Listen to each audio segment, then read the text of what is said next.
Constructed area ప్రకారము ఏం చూడాలి అంటే కిచెన్, వంటగది ఎప్పుడూ కూడా ఆగ్నేయం లేదా ఫైర్ జోన్స్లోనే ఉండాలి.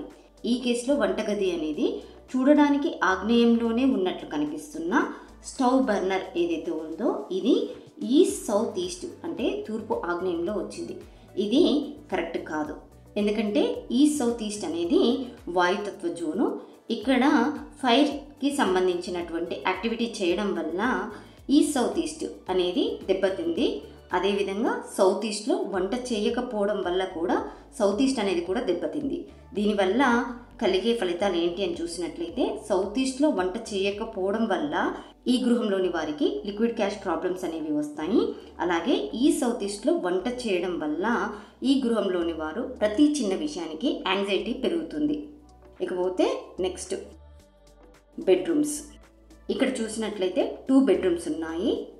ఒకటి సౌత్ వెస్ట్, 2 నార్త్ వెస్ట్లో 2 బెడ్రూమ్స్ ఉన్నాయి.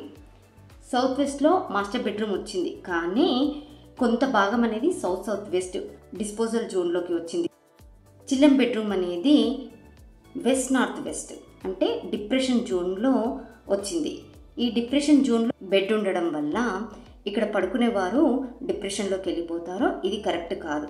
కాబట్టి ఈ యొక్క బెడ్ పొజిషన్ని సెట్ చేసుకోవాల్సి ఉంటుంది. మెయిన్గా ఇవి చూసుకుంటే వాస్తుకు సంబంధించి మంచి ఫలితాలు అనేవి వస్తాయి.